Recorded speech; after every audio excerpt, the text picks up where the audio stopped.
el valor de tu novela histórica siempre tendrá que ver con el rigor a la hora de documentarlo y de presentarlo. Pero lo maravilloso de este subgénero, porque para los grandes literatos la novela histórica es algo que desprecian, precisamente porque no es ni novela ni historia, es, como decía antes, una hija bastarda. Pero, sin embargo, el éxito continuado de la novela histórica desde el siglo pasado en todas las sociedades occidentales, por lo menos las que conozco, viene a demostrar que la novela histórica no solo es capaz de entretener, pero sirve un propósito que es, yo creo, el explicarse a sí mismo a través de la historia. Porque díganme ustedes, ¿qué máquina para viajar en el tiempo existe más perfecta que una novela histórica? Porque leyendo una buena novela histórica, yo me transporto completamente a ese momento de la historia y estoy con esos personajes viviéndolos como si estuviera sentado al lado, como si estuviera hablando con Enrique, estaría hablando con Julio César. Y ese es el poder de la novela histórica. Y por eso yo creo que es tan fuerte la novela histórica, tan resistente y tan sólida a todas las modas de otros géneros que existen en la literatura. Entonces, aquí, hablando del tema que nos une, la gran importancia que tiene, yo creo, porque hay novelas históricas malas y novelas históricas buenas, como hay novelas policíacas buenas y novelas policíacas malas. Yo creo que no se puede demonizar un género. Lo que sí se puede demonizar es que esté bien hecho o mal hecho. ¿Cuáles serían las reglas para que una novela histórica pueda considerarse buena? Público. Lo que no puedes es traficar con los datos históricos. No puedes traficar con lo que ya se sabe. No puedes traficar ni trucar la verdad histórica en el sentido de fechas, lo que ocurrió y tal. Lo que sí haces luego tú es dramatizar y poner en escena los personajes que forman parte de la historia que vas a contar, como en cualquier otra novela. Eso sí se puede hacer, eso sí se debe hacer así. Y lo importante, y ahí volvemos al tema, no quiero monopolizar la palabra tampoco, es la importancia del lenguaje en esta novela histórica. Es importantísimo el tener una cierta fidelidad al lenguaje sin caer tampoco en exageraciones. Por ejemplo, es muy difícil hacer hablar a niños. Yo he hecho una novela ahora donde hay 22 niños protagonistas y creí volverme loco, porque ya hacer hablar a un niño es difícil, hacer hablar a 22 es imposible, pero encima para que no sean cursis es muy complicado. Entonces he preferido hacer auténticas bestias humanas de esos niños, que por otra parte lo eran, y me ha salido mejor así, porque es más creíble, yo creo. Pero quiere decir que no puedes poner en manos de un niño abandonado español del año 1803 frases del tipo me gustaría probarme este traje. Obviamente eso no casa. El lenguaje es la ventana que nos acerca al personaje. El lenguaje son los personajes, el lenguaje somos nosotros. Cada uno de nosotros hablamos según nuestra formación, según la gente con la que hemos hablado, según la influencia que nos viene de lo que hemos vivido, según nuestras vivencias, según la suma de lo que somos. Eso es el lenguaje. Y entonces lo que hay que hacer, yo creo, es respetar muy bien los límites de ese lenguaje para que no suene a falso, porque el lenguaje básicamente nos define. Y si nos define a todos, define todavía más al personaje de una historia. ¿No lo crees así, Enrique?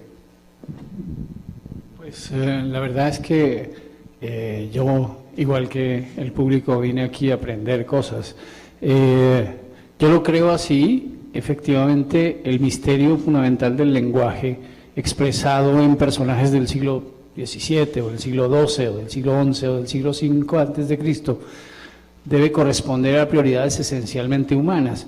Pero, ¿cómo hacer de transporte, digamos, de lo verosímil de ese personaje respecto del lector contemporáneo?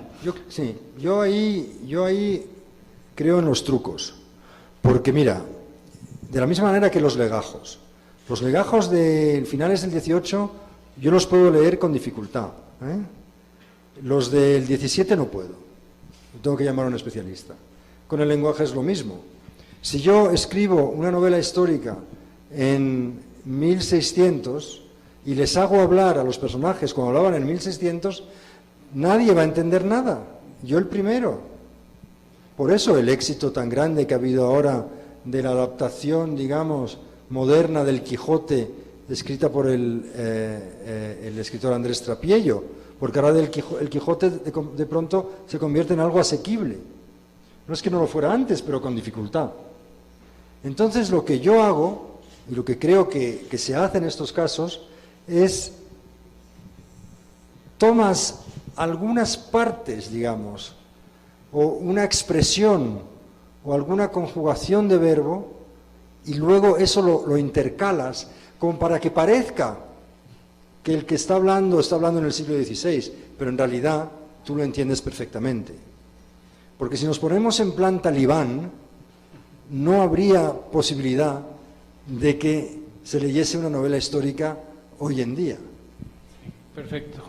En ese mismo orden de cosas que es tan apasionante, uno de los aspectos centrales es efectivamente la verosimilitud, pero solo es verosímil un personaje que está suficientemente humanizado y por tanto se conocen, por decirlo así, la intimidad, las intenciones, los motivos. ¿Cómo se pueden descifrar esos motivos? Por ejemplo, no sé, Carlota Joaquina, los personajes tan espectaculares del Imperio Eres Tú, o en este caso, en A Flor de Piel, unos gallegos de comienzos del XIX. ¿Cómo rastrear o cómo se puede rastrear, incluso en corto o en largo tiempo, cuánto tiempo toma entender cómo eran?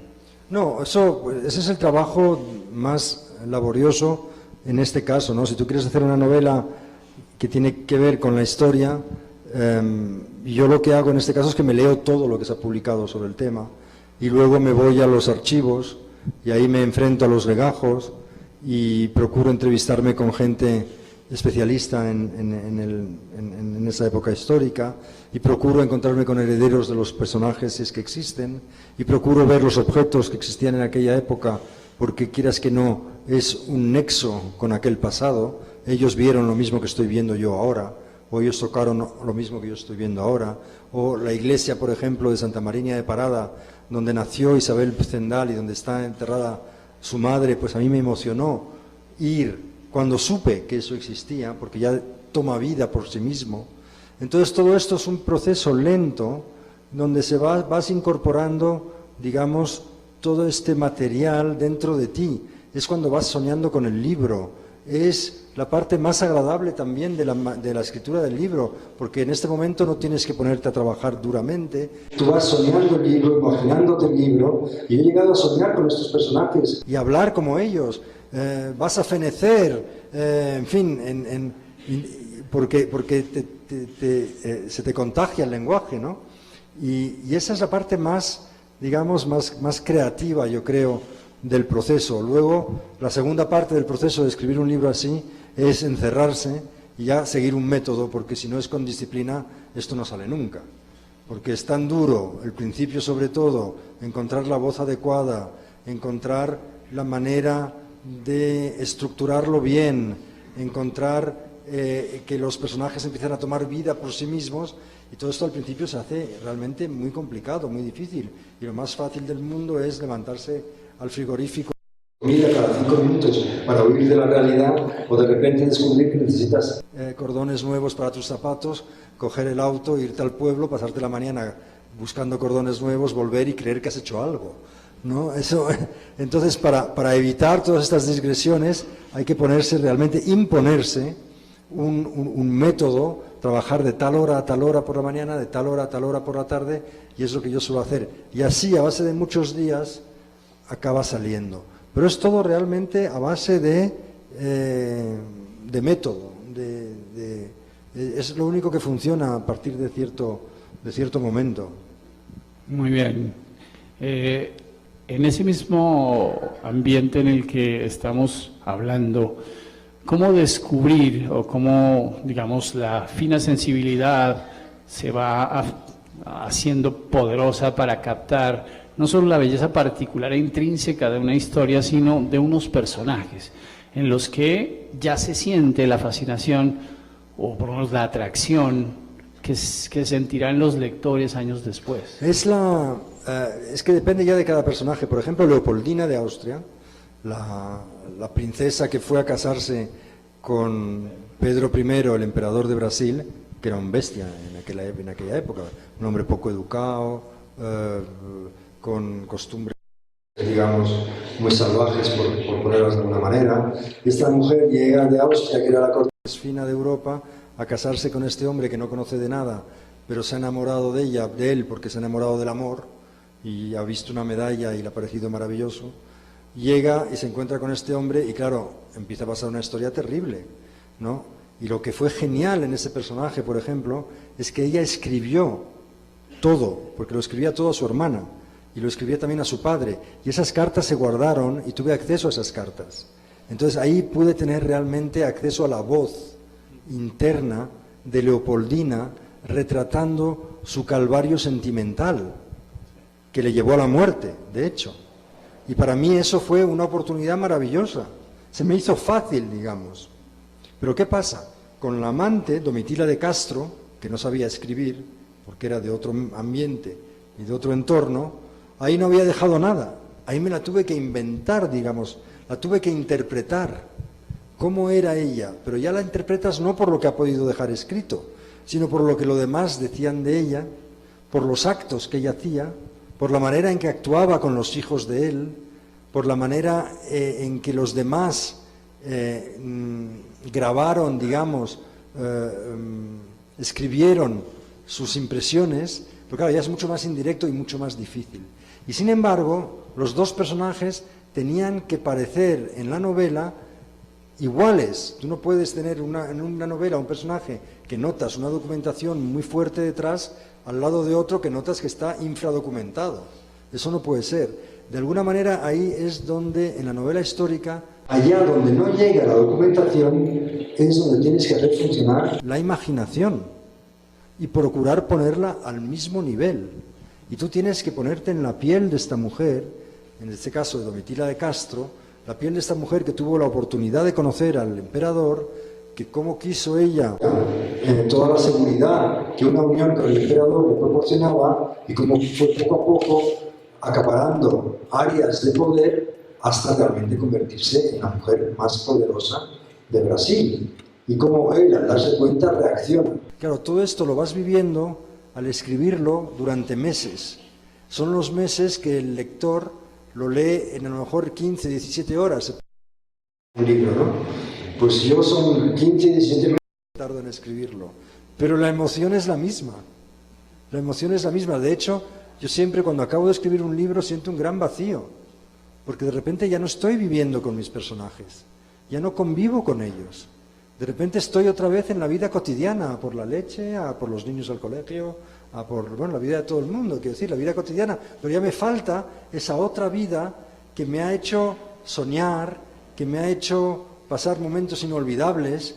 Yo ya no cuando terminé el Salir Rojo, recuerdo, ya no olía el cuello de Sonia Gandhi. Y cuando conocí a Sonia Gandhi en un cóctel en Nueva Delhi, cuando ya hube terminado el libro, le dije, señora, para presentarme, que no subía a serie, le dije, señora, llevo 4 años durmiendo con usted. Ella me miró como aterrada, diciendo, ¿quién es este que se ha colado aquí por el servicio de seguridad? ¿No? Y ya no. Entonces le expliqué que había estado escribiendo un libro sobre ella y que todas las noches, desde hace 4 años, llevaba pensando en ella. Las mañanas me despertaba pensando en ella, lo que es verdad. Porque es que si no te obsesionas, no te sale el personaje. Y lo mismo podría decir de todos los demás personajes. Lo mismo podría decir de Isabel Zendal. Yo le olía el cuello por la noche a Isabel Zendal, hasta que de repente tuve que mandar el manuscrito al editor, y ya una vez que lo mandas al editor ya no es tuyo. Se ataca, adiós el cuello de Isabel Zendal, adiós las noches eróticas con Sonia Gandhi, adiós todos los placeres que de alguna manera el imaginarte esa historia te pueden crear, ¿no? Ya vuelves a ese punto, y no sé si te pasa a ti, pero a mí siempre me pasa, ese vacío que es casi una pequeña depresión que se pasa cuando ya, claro, y estás viviendo 4 años con esos personajes. Yo he vivido 4 años con estos niños de flor de piel, en esos barcos, con el médico, con el otro médico, con el virrey Iturriagaray, he vivido 4 años en la Nueva España, en Nueva Granada, he cruzado los Andes, he hecho un viaje maravilloso, y claro, cuando lo terminas, pues ¿qué quieres? Que te inviten, por ejemplo, a un festival como Caro y Cuervo, para poder volver a América, a los territorios que has estado imaginándote durante tantos meses. Muy bien. Además, este papel de intruso, digamos, intruso profesional, que se mete en todos los asuntos fundamentales de algo, de alguien, ¿qué riesgos implica? ¿Cómo podría torcerse? ¿Cuándo se siente que la cosa está saliendo mal? En fin, o cuando por el contrario se participa de esa empatía, de esa cercanía en la que uno siente que efectivamente está viviendo y que todo lo que diga será al menos creíble dentro del marco en el que se ha metido. Esto es un poco como la construcción de una casa. La historia es el terreno, y luego tienes que escribirlo, tienes que hacer la estructura y rellenarla. Y yo en los 2 últimos libros he tenido que parar en la página 100 y empezar del cero. La página 100 eran 3 o 4 meses de trabajo. No lo tiras todo a la basura porque utilizas partes, pero bueno, es mucho trabajo que no puedes utilizar. O sea, la manera de entrar en una historia, de empezar, para mí es lo más difícil. Una vez que has pateado el mundo, que ya te tienes toda la documentación que necesitas, que ya tienes más de lo que necesitas, que no sabes qué es lo que vas a contar del todo, y tienes que empezar este edificio. Como este edificio no lo empieces bien desde el principio, en la página 100 o en la página 200 te va a pasar factura. Se te va a caer o no vas a poder seguir. Generalmente, cuando hay un problema y te bloqueas a lo largo de la escritura de una novela, hay que echar la vista atrás y ver dónde está el origen del bloqueo. No es porque de repente te bloqueas, es porque hay alguna pieza que no está bien puesta al principio, y por eso no acaba de subir, de conjugarse bien. Eso es lo que generalmente suele pasar. Luego está el reverso de la medalla. Cuando ya pones todo en orden, vuelves a empezar una segunda o tercera vez, ya ves que la cosa va bien, ya empiezan los personajes como a tomar vida propia. Y eso es lo más bonito de la escritura. Yo por eso no cambiaría nunca este trabajo por otro, ni siquiera en mi próxima vida, porque es como una especie de cosa mágica el que los propios personajes vayan dictándote el argumento y el hilo de la historia. Ahí es cuando notas que todas las piezas estaban bien puestas en un principio y que la cosa fluye. Y esa parte, cuando llegas a esa parte, que no es nada fácil llegar hasta ahí, cuando llegas a esa parte es una especie de euforia porque notas que funciona. Dices, esto va solo. Y es verdad, va solo. De repente sabes perfectamente que la escena siguiente de la que estás escribiendo hoy, ¿cuál va a ser? Porque te la dicta el propio personaje. Claro, ahora lógicamente este va a hacer esto, porque en realidad escribir es reconstruir una lógica, pero es que es la lógica de la vida misma también. No te vas a buscar una lógica a otro planeta, es la lógica que empleamos en la vida misma. Y esa lógica es la que tienes que emplear también en la construcción literaria. Muy bien.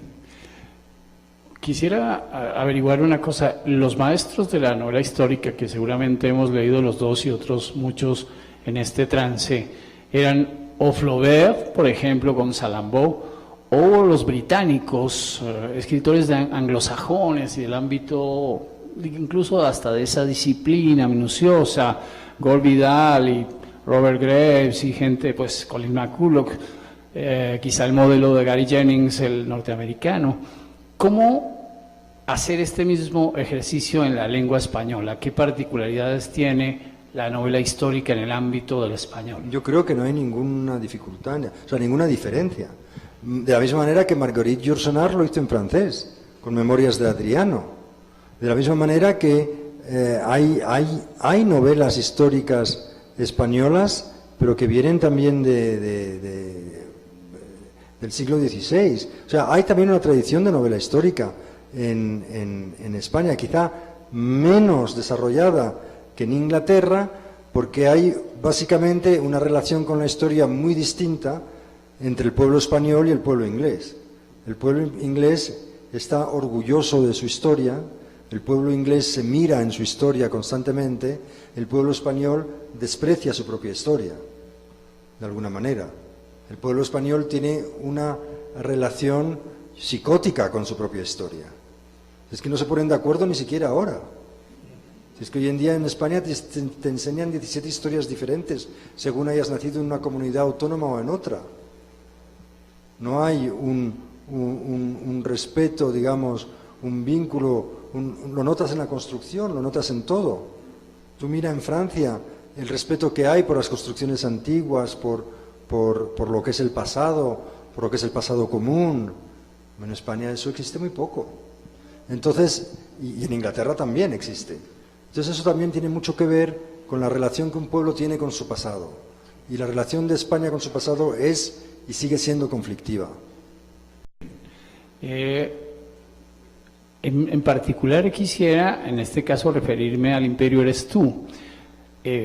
¿Cuáles son las claves de la condición, digamos, brasileña, que más poderosamente te llamaron la atención y que fueron a la vez obstáculo y después incentivo para que la historia fluyese y para que llegase pues a ser el edificio extraordinario que ha llegado a ser este libro? Yo creo que ninguna persona que lea El Imperio Eres Tú quedará primero indiferente frente a lo que pasó, pero sobre todo al espíritu, a la atmósfera particular de ese mundo brasileño que tan contradictorio como es y sin embargo produce tan inmensa fascinación.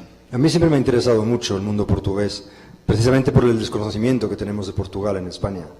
Portugal es un país con una historia riquísima, con unas tradiciones interesantísimas y no sabemos nada de ello en España, ni siquiera hay el más mínimo interés. O sea, el mapa del tiempo en España te enseña siempre España y cortado el Portugal, como si las nubes no pasasen por ahí. Es todo como muy ridículo esa separación tan grande, ¿no? Entonces a mí siempre me ha interesado, y me ha interesado mucho. Y luego la historia de Pedro I es una historia que es un regalo para un escritor, porque era una historia que ahí no había que andarse loco buscando información, porque había mucha información de fuentes primarias y de fuentes secundarias. Eso había solo que organizarlo, que imaginártelo, que interpretarlo. Pero qué personajes, es que tú te los inventas en una novela y nadie se lo cree. Pero eran así. Carlota Joaquina es ininventable. Era la maldad personificada. Era tremenda. Quiere asesinar a su marido, al final me lo medio consigue. Quiere medrar, manipular. Es el diablo. Pues que era así. Y no tuve que inventarme las descripciones de ella. Estaba descrita la manera en que se vestía, cómo se vestía ella, como una andrajosa, como una mendiga, y eso que era la hermana de Carlos IV, la reina de Portugal, y qué personalidad más controvertida. A ver, lo interesante siempre son las contradicciones de los personajes, no ahí donde son perfectos. La perfección es aburrida y la perfección es poco dramática. Lo interesante es la contradicción, que por ejemplo Pedro I fuese tan tremendamente autoritario y luego liberal, que fuese un hombre tan tremendamente mal marido y tan buen padre, que se levantaba por la noche cuando sus hijos estaban enfermos para darles los remedios. Ahí es donde los personajes son interesantes. Yo nunca tuve tanta dificultad en escribir una historia como cuando me encargaron de hacer la vida de la Madre Teresa de Calcuta para Hallmark Television. Porque ¿qué dices de una santa? No te puedes imaginar una escena con el Dalai Lama, por ejemplo. Eso no se lo come nadie. Entonces, ¿dónde está el conflicto? Claro, el conflicto o era enfrentamiento exterior o era el conflicto interior. En realidad, al final, la parte más dramática, donde conseguimos sacar el jugo dramático, fue en el propio conflicto que ella tenía cuando tuvo las dudas tan grandes de su fe al final de su vida. Ahí sí que estábamos en territorio del drama, del conflicto. Pero por todo lo demás era imposible. Porque ¿qué vas a decir de la Madre Teresa? ¿No? En cambio, de alguien como Pedro I sí tienes muchas cosas que decir. Porque era un bandido y al mismo tiempo era un tipo fantástico.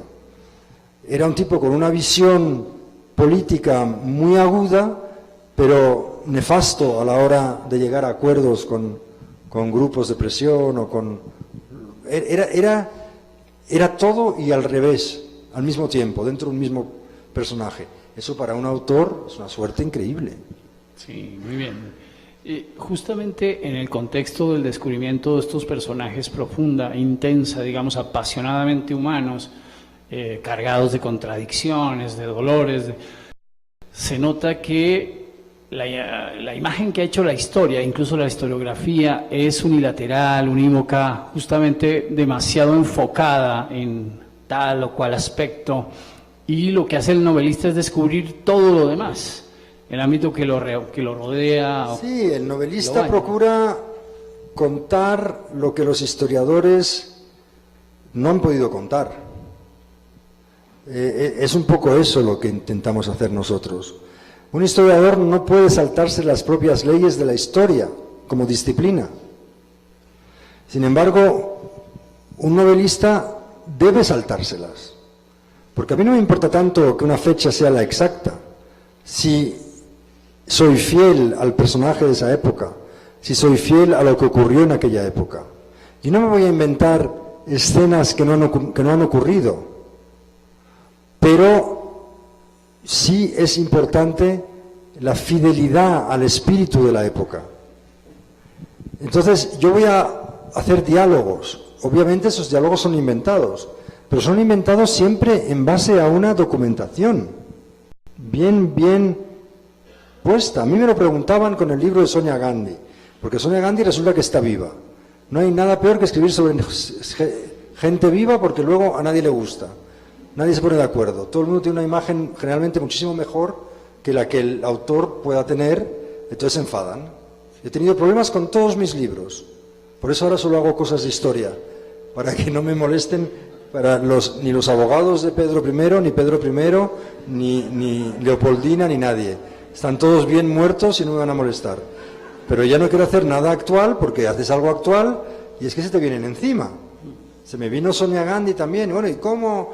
Y me preguntaban, ¿y cómo has podido hacer la escena de la muerte de Indira Gandhi? Indira Gandhi fue acribillada por unos terroristas sikhs, la llevaron al hospital All India Medical Center de Nueva Delhi, al piso sexto. Ahí estaba Sonia Gandhi llorando y al lado había un grupo de políticos del Partido del Congreso que vinieron también a esperar que llegase Rajiv Gandhi, el marido de Sonia, el hijo de Indira, y saber qué iba a pasar en el país. El país acababa de estar descabezado, acababan de matar a la primera ministra. Estaba en trauma total. Entonces yo, ¿cómo escribo la escena? Luego llega Rajiv Gandhi y le dice a Sonia, Sonia, esta tarde, dentro de 4 horas, tengo que hacer el juramento, me nombran primer ministro. Y ella se echa a llorar porque era todo lo que ella no quería. No quería que la política le arrebatase a su marido, como había arrebatado a su cuñado, como había acabado con la vida de su suegra.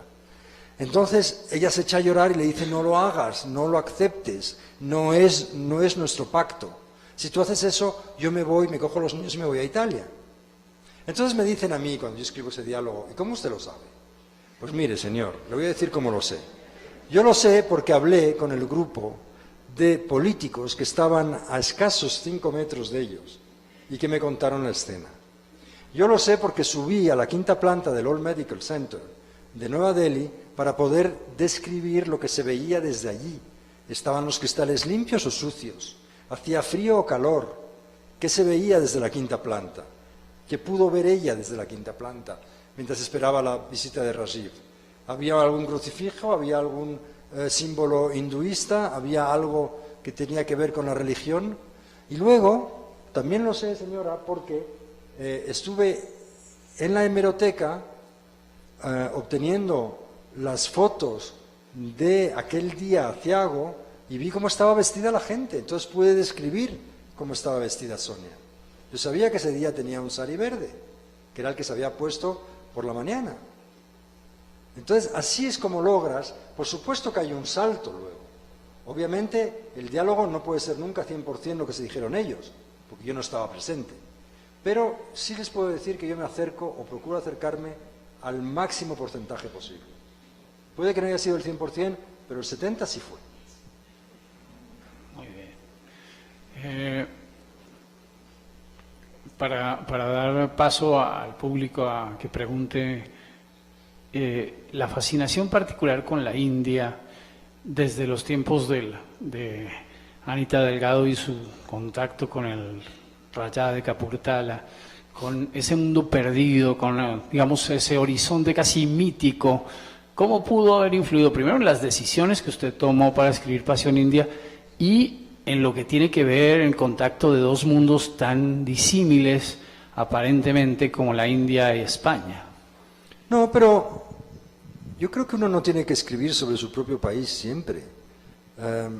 Yo echo en cara mucho a los autores españoles que se miran mucho el ombligo y todo es la guerra civil y todo es, vale, está bien, ok. A mí me interesa el mundo. Yo vivo en el mundo. Hoy en día uno no vive solo en su país. Yo he tenido la suerte de viajar mucho, he tenido la suerte de trabajar con la Pierre y Collins como uno de sus investigadores. Eso me llevó a hacer investigaciones en Nueva York, en la India, y para mí lo más importante no es el lugar, lo más importante es dónde hay una buena historia. A mí demos una buena historia, que aunque se hagan los esquimales, yo voy y la cuento, porque lo difícil es conseguir una buena historia. ¿Qué más da el lugar? ¿No? Hombre, hay lugares que te gusta más estar que otros. Yo recuerdo que cuando Dominique me vino a proponer hacer Medianoche en Bhopal con él, yo quería hacer en aquel momento la historia de Chernóbil, en detalle. Y él me convenció con una manera muy sencilla. Me dice, ¿qué prefieres? ¿Pasarte 6 meses en Chernóbil comiendo patatas hervidas, que es lo que comen allí, o pasarte 6 meses en la India, en un hotelito, en una ciudad como Bhopal, que es maravilloso, intentando descubrir qué pasó en Bhopal, ¿no? Obviamente prefería lo segundo.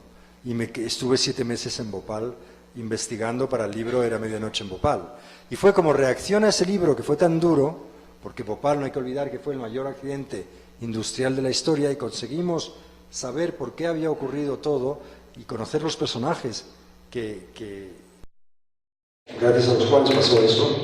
Luego fue como reacción a ello que yo quería algo más light, más ligero, más de la India que de los marajás, y fue cuando me metí a hacer la historia de Anita Delgado, porque conocí de casualidad en una recepción a una señora muy mayor, aristócrata inglesa, muy fina, tenía la piel, recuerdo que se le veía las venas, que me dice, ah, eres español, pues debes de haber conocido a mi primo el Marajá de Kapurthala. Y yo digo, ¿por qué? Porque estuvo con Anita Delgado. ¿No conoces a Anita Delgado? Y digo, bueno, Anita Delgado había muerto ya hace bastantes años, ¿no? Digo, no la conozco personalmente, pero sí sé quién es, ¿no? Y fue hablando con ella que me volvió las ganas y la idea de escribir la historia de Anita Delgado. Que luego también, por supuesto, cuando salió el nieto del Marajá, me hizo un escándalo bestial, que salió hasta en el Guardian, que cómo me había ocurrido hacer la historia de su abuelo, el Marajá, con aquella española. Y bueno, aquella española estuvo 25 años casada con él, no era una aventura. Pero esa gente es tan snob que le hubiera gustado más que hubiera escrito la historia de su abuelo con la heredera de Laford, que tuvo una pequeña aventura con Germaine Peregrino, que era la heredera de Laford. Esto de que haber contado la historia de su abuelo haciendo hincapié en su digamos, su vínculo con una española de baja casta, porque ellos son así, pues claro, eso era escandaloso, vamos, absolutamente escandaloso. Tuve que ahí tener otro pleito, como el que tuve con el sari rojo, que me montaron demostraciones, manifestaciones enfrente de la Embajada Española, en Delhi, donde sacaron fotos mías de internet, las emplearon, las quemaron, como si yo fuese George Bush. Y hicieron un muñeco que ponía mi nombre y lo quemaron delante de todas las televisiones. Y lo que había hecho, había contado la historia de Sonia Gandhi, además un libro que favorecía a los Gandhi, ¿no? O sea, pasan cosas increíbles en esto de la literatura. Sí. Pues en una medida, por supuesto, distinta, pero menor, también en Colombia existe la idea de que no se puede escribir sino sobre Colombia. En el campo particular de América y de las jóvenes naciones americanas, con sus problemas, sus contradicciones que no han terminado de resolver, pareciera que hubiera muchas historias del presente muy llamativas y tal, pero el pasado se abandona de un modo, o se minimiza, o se caricaturiza. O se desconoce, se olvida. Pero bueno, aquí tienen ustedes enormes escritores y grandes buscadores de historia. Vamos, estoy pensando en Germán Castro Caicedo, por ejemplo, que ya me gustaría poder encontrar las historias que él encuentra, ¿no? Y cómo es capaz de describir Colombia y cómo es capaz de... No, aquí yo creo que es una mina Latinoamérica de historias, ¿eh? Sí. Justamente esa es mi cuestión final. ¿Cuál es el nexo, en este caso, en la actividad que usted realiza con el periodismo, a pesar de... Yo nunca he sido periodista. He vendido historias de los periódicos porque he necesitado vivir de esto, pero nunca he trabajado como periodista. Yo creo que no hay que estudiar periodismo nunca, es lo último que hay que estudiar. Porque, sí, es verdad, porque si usted escribe algo interesante se lo van a publicar. Entonces, no es algo que creo que se deba estudiar. O sea, mejor estudiar, yo qué sé, cualquier cosa interesante, antropología, arqueología, y que luego eso servirá para ser periodista, ¿no? O ciencia. Pero estudiar periodismo es como, no sé. Yo nunca he sido periodista y nunca he tenido ninguna dificultad en publicar. Sí. Y luego el periodismo a mí me ha servido para... Es verdad que mis libros, algunos dicen que tienen cierto sesgo periodístico, pero porque me baso mucho en la realidad. Yo necesito la documentación y la realidad como necesitaría muletas para poder caminar. Si yo no puedo inventarme todo de la nada. Por eso tenía tanta dificultad en empezar este libro cuando no sabía nada de Isabel Zendal. No pude empezar a escribir hasta localizar los documentos que me permitieron situarla socialmente y geográficamente, porque me daba como vergüenza ajena inventarme un personaje de repente. No me podía inventar un personaje de la nada. Por lo menos tenía que saber algo para poder luego construirlo, ¿no? Y luego ya con la imaginación pues completarlo, pero no de la nada. Hay otros escritores que escriben las historias completamente de su imaginación, de la nada. Pero yo creo que siempre es muy importante la parte de la documentación, aunque sea para escribir una historia que te inventas completamente. Porque no puedes estar divorciado de la vida cuando haces literatura, porque la literatura es un reflejo de la vida. Muy bien. Para las preguntas que ustedes tengan, con mucho gusto, Javier Moro. Sí, dígame.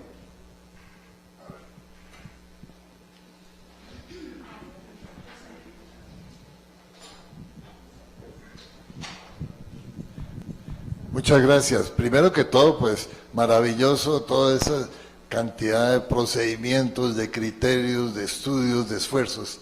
Escribir es un proceso muy difícil. Escribir historia o escribir cualquier parte literaria requiere gran disciplina, método, regresar, todo lo que nos ha contado. Pero tenía una pregunta. Cuando terminas un libro, toda la historia quedó plasmada en ese momento. Ya termina y ahí está. Entonces, como dices tú, dejas de dormir con las personas que has estado viviendo. Pero cuando trasladas eso a la televisión o al cine, se vuelve animada la palabra. Hay una dificultad adicional que yo supongo que es buscar el actor o la actriz que va a interpretar eso que has soñado. ¿Cómo te ha ido en ese pero proceso? a mí no me gusta participar en los guiones de los libros que he escrito. Por una razón, porque ya he estado 4 años con esos personajes. Yo ya he dado lo mejor de mí mismo en esa historia. Yo no hubiera puesto final a ese libro si no hubiera sentido que hubiera llegado hasta el máximo de lo que yo podía llegar. Entonces, meterme luego a hacer una adaptación cinematográfica de esta historia es que no me sale. Que pueda aportar algo más, algo personal suyo, para enriquecer la historia o darle otro sesgo. Yo no soy de esos escritores que no quieren que le cambien nada. A mí me da igual que me cambien, siempre que sea con talento y siempre que vaya para mejor. Pero me da muchísima pereza, después de haber pasado tanto tiempo con una historia, volverme a meter desde cero, para volverla a hacerla para la pantalla, imaginarme los actores y tal. Yo eso se lo dejo a los de cine, que son los que saben hacerlo. Yo en eso, yo he hecho cine algunos años y no me gusta mucho el cine, porque en el cine tú no puedes decidir nada por ti mismo. Yo me voy 2 años por Brasil, no existían los ordenadores, me fui con un bloc de notas y un bolígrafo, y volví y hice un libro. Eso en el cine es imposible. En todo caso haces un guión, que no lo puede leer tu novia porque ¿quién lee un guión? Es lo más poco sexy del mundo. El guión, para que se haga una película, necesitas 20, 30, 40 millones de dólares. Entonces vete a buscarlos. Entonces vas a buscar esos millones de dólares y uno te va a decir, oye, ¿por qué no cambias esto tal? Y otro tal. Te vuelven loco. Yo cuando intenté financiar la película de Brasil, de mi primer libro, Senderos de Libertad, le vendí la historia a Ridley Scott, pero me costó muchísimo. Era una historia de amistad entre un antropólogo norteamericano y un jefe indígena de la tribu de los Kayapó en Brasil, que les habían metido en la cárcel porque habían protestado contra la construcción de una presa hidroeléctrica. Bueno, entonces les compramos los derechos, hicimos el guión, un amigo y yo, y lo pusimos en el mercado, como llaman ellos. Entonces vamos ahí a 20th Century Fox, estamos delante de un vicepresidente de Asuntos Creativos, un chavalito de 20 años, que nos dice, oye, ¿y por qué en vez de ser un antropólogo y un indio, es una antropóloga y una india, tipo Margaret Mead, para que haya chunga chunga? Y luego vas a la Warner y te dice al revés, oye, y otro chavalín te dice, oye, ¿y por qué en vez de ser un antropólogo y un jefe indio es un antropólogo y una jefa india? Así metemos... Era deprimente. Deprimente. Al final Ridley Scott compró la historia y pagó mucho dinero, mucha plata, me permitió a mí hacerme escritor, pero nunca la hizo la historia. ¿Por qué? Porque de 100 películas que desarrollan, hacen una. Es muy... Yo, vamos, si me dice mi hijo que quiere ser director de cine, me va a dar un disgustazo. Porque es un medio muy difícil, muy difícil. Entonces yo no quiero saber nada con el cine. Para mí la literatura fue la libertad. Yo vivía en Hollywood, hacía cosas de cine y desde el momento en que pude escribir en mi idioma, con esa libertad que te da el poder andar solo con un bolígrafo y poder sacar un libro, y encima que funcione, wow, ¿qué más quieres? Eso es un placer de dioses, comparado con la esclavitud que supone vivir en la industria del cine. Siempre estás pendiente del teléfono porque te va a llamar tu agente. Todos los que viven en Hollywood viven pendientes del teléfono. Ya puedes estar en la conversación más interesante, apasionante con uno de ellos y suena el teléfono, se ha olvidado de ti. Porque llama a su agente. Oh, my agent is calling. Es horrible. Es una vida cooptada, es una vida poco libre. ¿Pero por qué? Porque se necesitan tantos... que necesitas a los demás. Claro, poner de acuerdo es muy difícil. Muy, muy difícil. Sí, dígame. ¿Se oye? Sí, yo le oigo. El escritor colombiano Costaín, por lo menos en 3 de sus novelas, hace una mezcla histórica con su propia imaginación. El fluir de las novelas lo lleva a uno a preguntar, como lector, a preguntarse dónde está lo verdaderamente histórico y dónde está la imaginación de Costaín. ¿Cómo clasificaría usted ese tipo de novelas? Es que yo en el fondo, ahora que les he hablado durante una hora de novela histórica, les voy a decir la verdad, yo no hago novela histórica. Yo hago una cosa parecida que se llama historia novelada.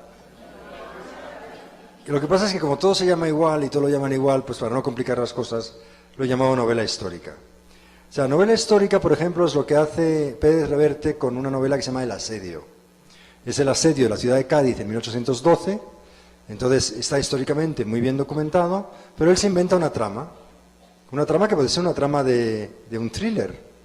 Hay una prostituta, un criminal, un mafioso, un policía corrupto, un no sé qué, no sé cuántos, y lo resuelve y ahí va. Pasa en 1812, novela histórica pura y dura.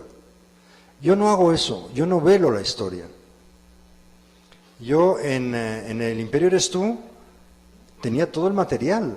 Yo ahí no he tenido que inventarme personajes, ni inventarme drama, ni nada. Lo que he tenido es que contarlo de una manera épica y de la manera, digamos, que a mí más me emocionaría como lector. Por ejemplo, va a apoyar a su padre cuando le quieren quitar el poder. ¿Cómo se puede hacer la escena para que eso sea emocionante, que se vea realmente cómo era el hijo, cómo a pesar de las tensiones con el padre lo quería? ¿Cómo se puede mostrar todo esto? En eso me concentré, ¿no? Pero a mí inventar un plot, inventar un argumento completamente ficticio y ponerlo en un marco histórico nunca me ha interesado mucho. Ahora, mi último libro, A Flor de Piel, es más novela histórica, porque aquí yo tenía mucho menos documentación y he tenido que suplir la falta de documentación con la ficción. Aquí he tenido que inventarme más cosas. El drama entre los personajes de esta novela es, digamos, tiene más de novela histórica que los otros libros. Yo al principio ni siquiera decía que era novela histórica, porque a mí me parecía que El pie de Jaipur o el libro que hicimos sobre Bhopal, yo no lo veía como novela, porque eso era la historia de la gente que habíamos estado entrevistando durante meses ahí. Era la reconstrucción de una fábrica, un sueño que acaba siendo una espantosa pesadilla, con un accidente horroroso. Y yo eso nunca lo vi como novela, pero estrictamente sí es una novela. Porque vuelvo a lo mismo, los diálogos pues son inventados, obviamente. Pero también vuelvo a lo mismo, son inventados siempre en base a una documentación. Quiere decir que aquí, en el fondo, da igual novela histórica, historia novelada, novela. Aquí lo que es importante es que las cosas estén hechas con rigor, con seriedad, que te lo creas, ¿sabes? Y generalmente el lector se lo cree si está bien armado el tinglado. Sí, yo creo que ahí se nota mucho. Si hay truco, el lector lo percibe. Yo creo que... Sí, dígame. Quisiera hacer un comentario así. Oír de usted, desde el punto de vista didáctico, ¿qué quiere decir un novela histórica? Me explico. A mí me habría fascinado leer la novela histórica de Enrique Santos como historia de Colombia. Me hubieran enseñado, hablando desde el punto de vista educacional, con esa historia.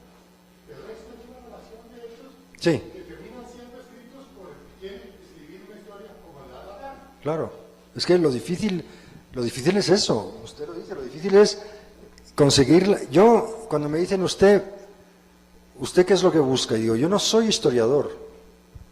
Yo no busco informar de la historia, aunque lo haga.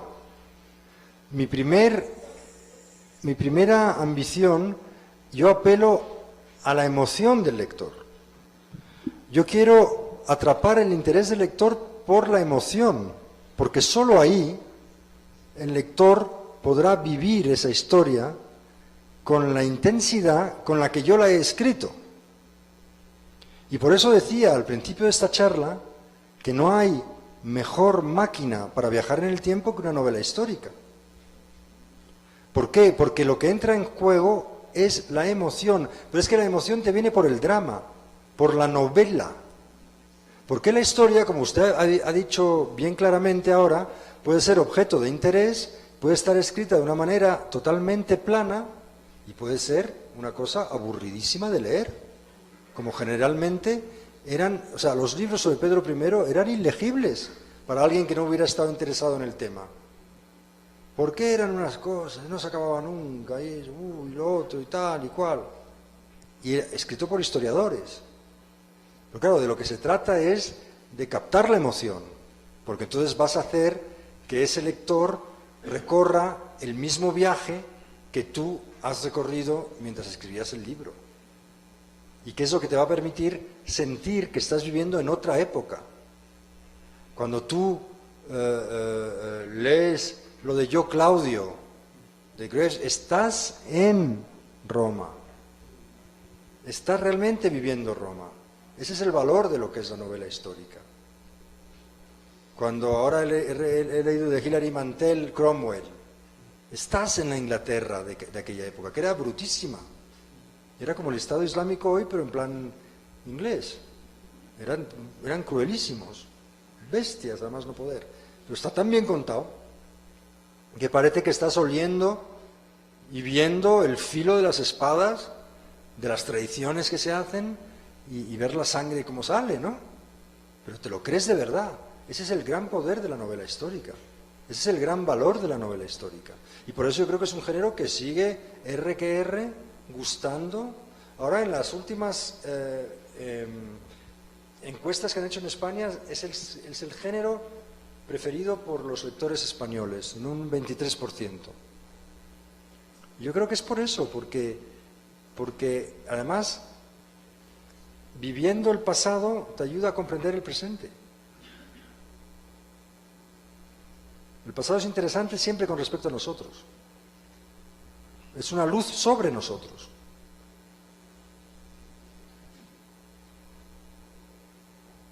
¿Sí? Breve participación en este diálogo. Yo soy un lector dedicado en buena parte a la historia dorada.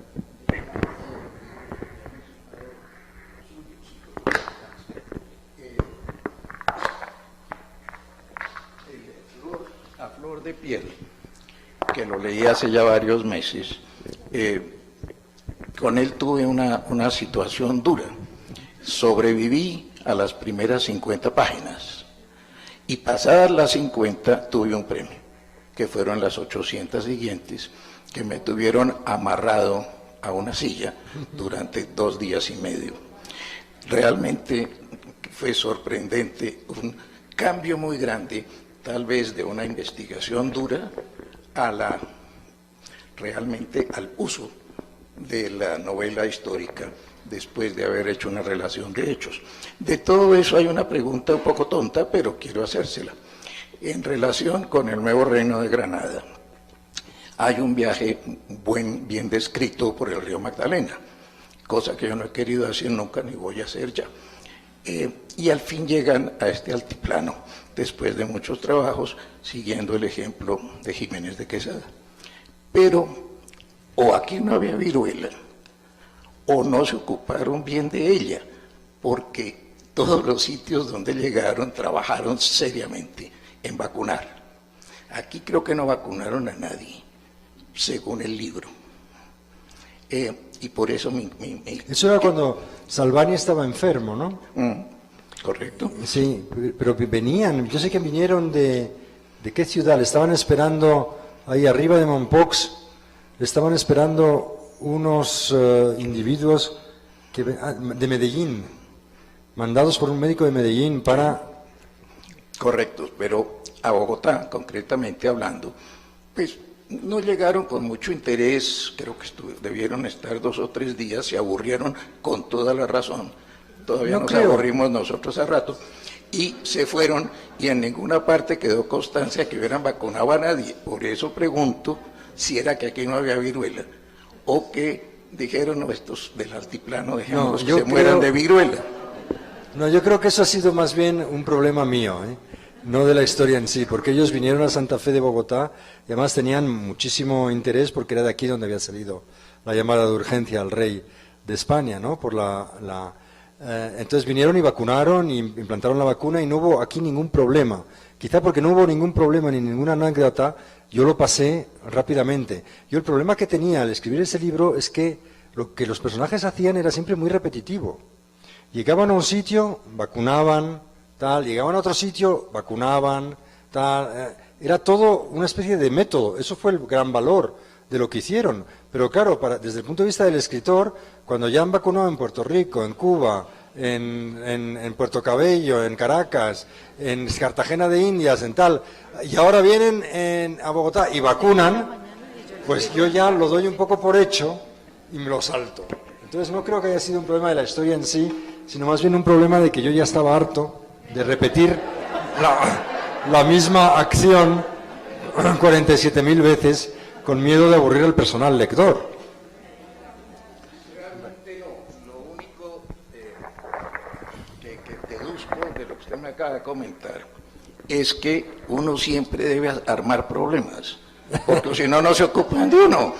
Los santafereños aquí tomando chocolate, como diría Sí. Carmelita, y pronunciando la R, que yo todavía la conservo y conservaré. Nadie les puso bolas, se aburrieron. Usted mismo en su investigación dijo, estos tipos no tienen nada que hacer en mi historia, vámonos para otra parte. Y se fue. Estos ya habían cumplido, ya habían llamado al rey, ya habían cumplido.